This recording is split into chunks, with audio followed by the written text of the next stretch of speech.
Sanbonani. My name is Kakleho Mohammed. Yeah, man. This is just another video. Um, I just want to speak about like why I would never want to like save people or save like the world. Currently in my life, I think one of the reasons I don't want to like become like a hero as of yet is because my cup is basically like half full, and I actually don't want to pour into another person because I'm still yet to like fill my cup, so that's one of the reasons why I don't want to like, save people, save the world. One of the reasons I speak on business and why I would never like use my business influence as of yet, like now, currently, that I'm a child, is because like I'm still yet to be good in business. I still have to like save myself first. Business is like an outlet that I'm using to sort of like grow myself, grow my life, you know, um, teach myself about like the world. But in terms of like helping, as of yet, I'm still a student. I can't help people if like I haven't helped myself, you know. Um, yeah, man. And this is going to be a two-part video. I'm not just gonna speak about why I wouldn't save people. I'm actually also going to speak about like why I would never start a fashion brand. In my early stages of trying to become successful, trying to make money, trying to be profitable, trying to like get cash. I don't have the proper numbers now, but I will just give like a overview of like what I know about like starting a brand, starting a business, especially fashion, fast moving goods, but especially like things like caps, t-shirts, stuff like that. The reason I would never start a fashion brand is because already like there's a lot of fashion brands that exist. The competition is too high. Like, you know, when I think I was like 12 years old, and I wanted to start like a t-shirt brand. That's when YouTube started becoming popular. So I got onto the internet, started seeing like kids online, especially on YouTube, speak about like how they made 10,000 US dollars online selling t-shirts and all that. And I fell for the hype back then. I was like, what, damn, I gotta start a fashion brand. But obviously it wasn't as easy as ABC, because I still had to like get funding. Remember, I am from I wouldn't say a lower middle class background, so like there's not enough cash to start. You know, I didn't have liquidity growing up. I had to be resourceful. You know, and my family is quite small, which is actually like a good thing, but it's also like a bad thing. But I also have like another family, but we won't get into that. My family is quite small. My immediate family members are, it's quite a small number. So there weren't a lot of people who could like lend me money or stuff like that, and I kind of like felt for them because I have siblings. At the time, they were going to expensive schools and stuff, so they had to get most of the funding. So basically most of the money went to useful things at home. That's what I can say. I did eat, every day. That's not like a thing where I slept on an empty stomach, but fairly like I didn't have like much to go around, so I had to like actually have money to start first of all. So luckily like I was good at saving from a very very early age. I think I started saving when I was in grade 4, like grade 4, maybe earlier than that, like grade 1. But like I would save like small amounts, like 2 rands, 5 rands, for the whole year, and then I'd have like, not much, but like let's say like 250, saved up, which actually later on in life now, those skills, that behavior of waiting, is quite useful now because I'm really good at saving, bro. Like I don't know anyone who's as good as me. Like, if I had to sit down next to a Jewish person, like we would make sense. That's how good I am at saving. I even got better with making money because, as you save, you get to realize that like I don't have enough time to wait, and then you start wanting to make money. So I got into that habit of like making money. By the time I wanted to start a t-shirt brand, I had like already like, a way around things. I didn't know suppliers, which is like where you need to start. You need to know where you're going to buy your hoodies, where you're going to buy your t-shirts, where are you going, is it even safe to go there by yourself as a 16-year-old, 15-year-old, trying to stock up on hoodies, carrying cash, I live in Soweto, I did mention that going to, Joburg CBD is like one taxi away. We didn't have, as many Ubers as we have now. The yeah, there wasn't a service like that at the time when I was, studying in business. So I had to use like a taxi or a train, and both of those services, they're just not safe enough. And my parents, they always at work at the time, back then. So like I couldn't like travel with anyone, so I had to like wait again because it's like a waiting game up until we were like a bit older enough to like go to like places like China Mall. Other kids, I've later on learned that they have like aunts where they can ask for help, like can you, you know, um, accompany me like to like some dodgy place or whatever. Me, I didn't have those things at the time, or I didn't like expand my mind enough to ask for help from extended family members and all that, So I didn't know China Mall at the time. I didn't know a place called Dragon City. I didn't know Joburg CBD. My dad he used to work at Joburg, you know, um, and like he was the only person who like knew the place, but I couldn't really ask for help from my dad because, with like father and son relationships, it's a bit complicated. You can't really show weakness, with other male counterparts, So I couldn't really ask for help from him because he would think like I'm weak or whatever. So I had to find like a way, And I had a friend who was very fairly like, I wouldn't say street smart, but like he was already outside, So I started like getting help from him, and then we started doing the whole brand thing.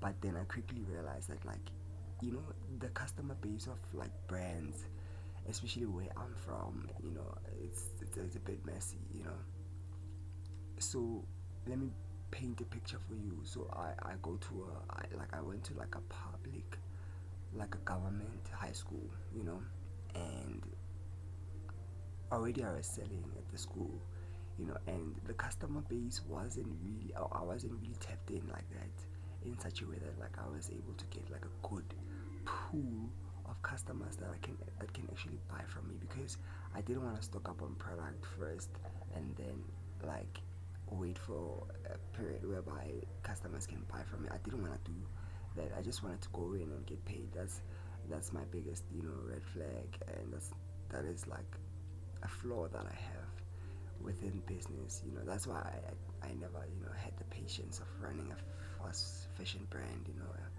like a fast fashion or whatever, you know, type of brand, and then so like I had friends. So in order for me to learn without actually spending my own money, I just like befriended people who are already in the scene, people who already like fashion, people who are already popular at their schools, you know. I had this one friend who was like popular. I won't mention names because later on these videos they might be analyzed. So I'll just say there was a friend of mine. He used to go to like I wouldn't say like a government school, but like a Model C type of school. So I had like different friends, different like Model C schools and public schools. Like I was very diverse in my friend group. Um, I also have like cousins, where I was able to communicate with them like via like online, Instagram, Facebook at the time. Later on, like Instagram, and I think now TikTok. But like I had friends, different schools, like just teaching me about like the different like schools, and but that stuff wasn't really useful because I still yet have to like start the thing, and I still have to launch, and I still have to have like a pricing list. Having a diverse group of friends is not useful because you don't get like a specific subgroup of people that can buy at a certain price, you know. Like let's say the t-shirt is like in the hood, people sell t-shirts for like 250. Suburbs they sell it for like 500. Now they're selling it for 2,000, which is crazy. But yeah, the market has evolved. But at the time, those are the prices. Some t-shirts, back then they used to go for like 180. Branding wasn't as much expensive as it is now. Like a small logo, let me make an example that is very easy to, like a soccer jersey, the emblem or the symbol, the logo of the brand, like a soccer t-shirt, it'll cost you like, let's say 40 rands to like print that thing out, something as big as like having like your name at the back of your t-shirt, it'll cost you like, I think 90 rands, like 120. These are prices from where I'm from. I don't know about prices outside of where I'm from, which is something you need to learn, especially in South Africa. Like there's different types of pricing based on your location. So yeah, if you buy in bulk, you get to save a lot of money. But I didn't have money at the time, so I couldn't risk my own capital. So I just decided to actually start like a consumer based brand business slash like food. That's how I pivoted to food, things that you can consume now, and you can have like a group of people that can buy. Diversity was key. Everybody likes sugar and things that have sugar in them, things like Coca-Cola, soda drinks, candy, biscuits, all of that stuff. Like that's what I pivoted to because I knew that like even if I make, let's say, 250 rands, on each item every day from different customers, over time as I keep selling, I'll be able to get to a certain amount that like allows me to sort of like have enough money to like start something serious. So I pivoted to a fast food. Before, in my mind I was like, okay, food, anything consumable, that's what I was selling. And then I did do loans, like short loans, like short, medium, short term loans, like a day or two. Like I'm not gonna go beyond a week. I wasn't that type of person. I give you taxi fare money, like let's say I give you 15 rands and I want like double the amount tomorrow, which is 30. So that's what I went into. Anything that was fast and like can be consumed now, I went into those types of businesses. And then I kept at it for like years, bro. Like I went on that ride for long. But I was also like friends with people in different types of businesses, so I was actually like learning, doing the whole, business, school fees, um, and then fast forward like years later, I just realized that like brands, they don't make as much money as they are slow moving. You make like let's say 30 rands to like 80 rands per item. It takes time to move. It's like a high ticket sale, but like or a medium ticket sale. You sell something for like 250, but you make 40 rands profit. The logistics behind that is like crazy. You'll be in Soweto, you're selling to somebody who is in Alex. You're in Alex, you're selling to somebody who's in Sandton, Midrand. At the time, there weren't any like logistics companies like now, but even now they're still not as good because they're still costly. You still have to have a car to do most things in South Africa. Like if you don't have a car, it's really hard to make money. So I just like stuck to like what I was used to, and then I decided to go online and like selling like graphics and photo shoots, sessions, and yeah, that's why I would never start like a business, like a fashion business. Early on in my life, I feel like a lot of people who are doing it, they're just burning through funds for nothing. Some people have found like a utility behind it. Like people use fashion brands to get girls. Some people use fashion brands to get clout. They don't really care about the money. Um, if you care about the money like I did back then, don't start a fashion brand. It's a waste of your time. Start something like solid, like a real business, where you can make like an actual profit, and you can see the cash every day. Start a cash business, something that like gives you money every day so that you can get used to money and how money works. You'll make mistakes, but that's life. And then push that for years, and learn the trade, learn how, but obviously you will get burned. I can't teach you everything, but I'm just telling my story why I would never start a fashion brand early on and why I did not start a fashion brand early on.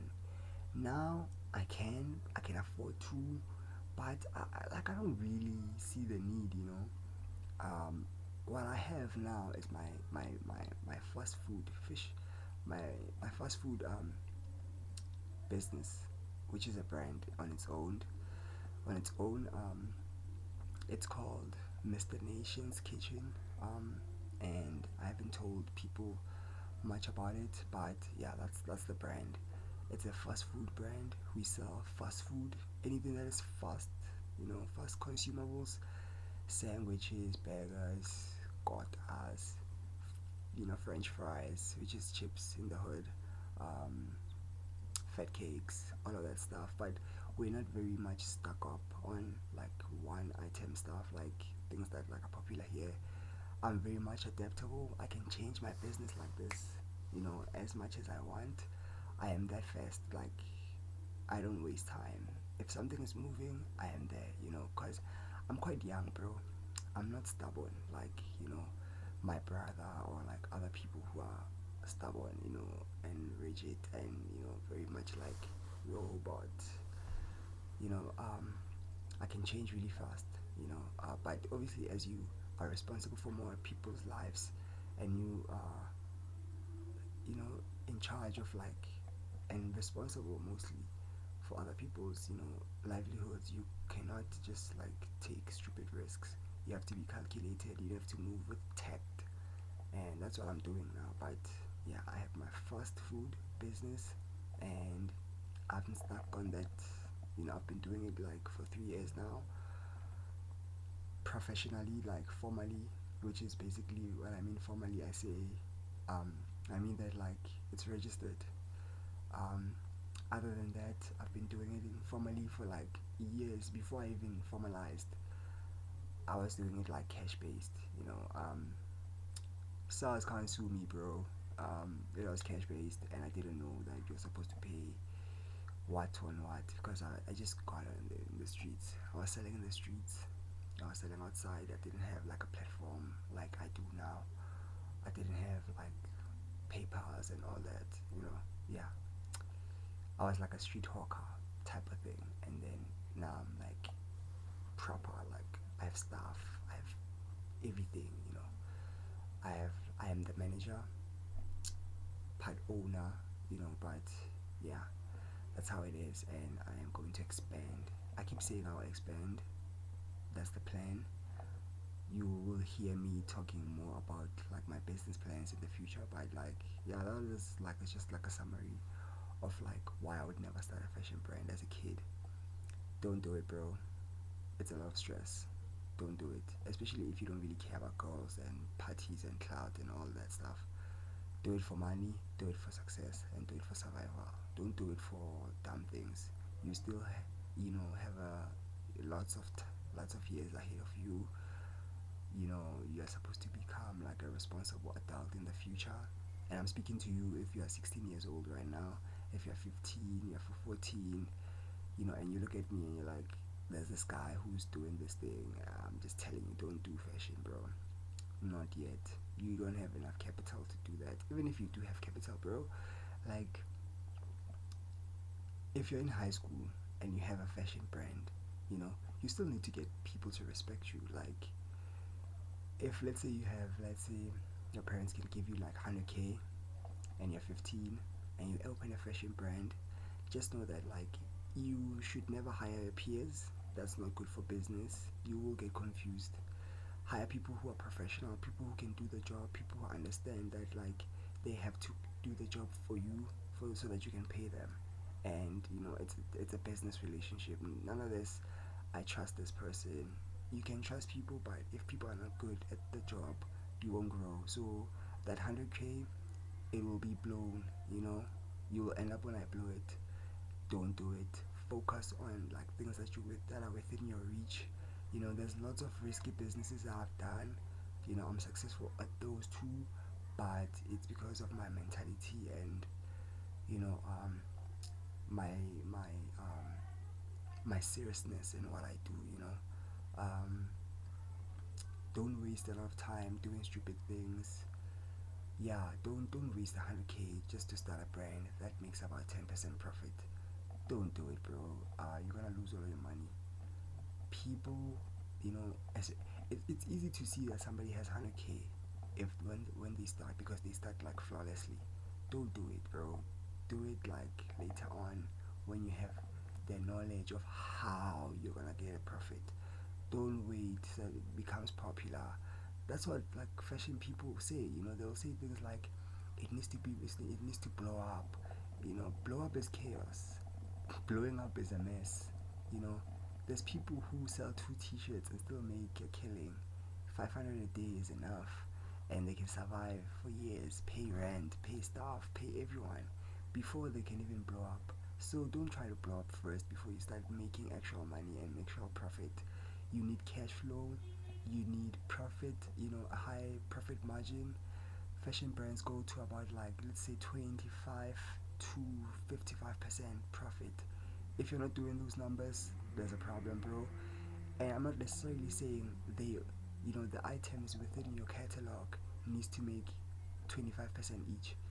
Some of them they might make 5%, some of them might make 10%, but the average, the if you're good at maths, if you studied mathematics, you know that like the median range of all of the items combined needs to make 25 to 55% profit for your business to survive.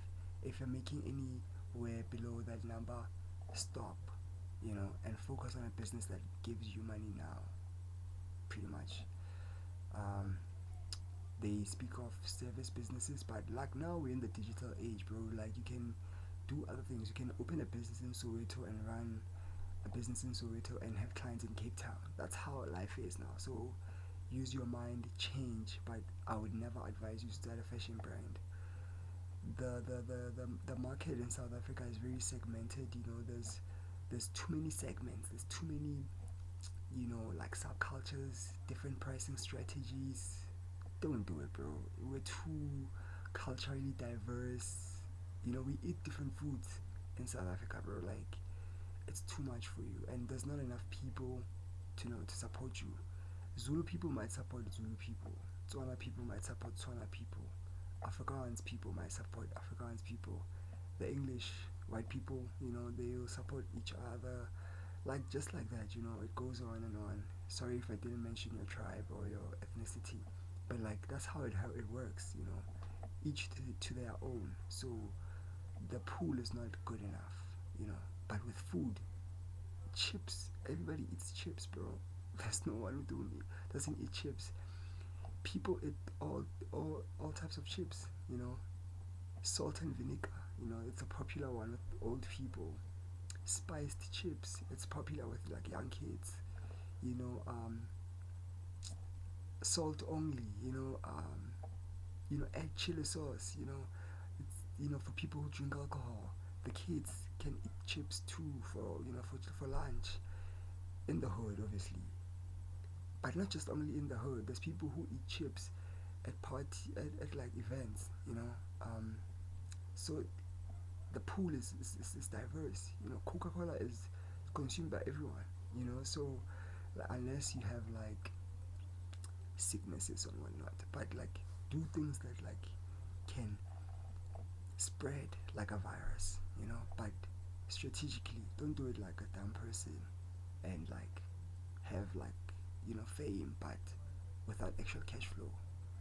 So yeah, man, this is me closing it. I hope this video is audible. If it's not, I'm sorry. Yeah, they come up.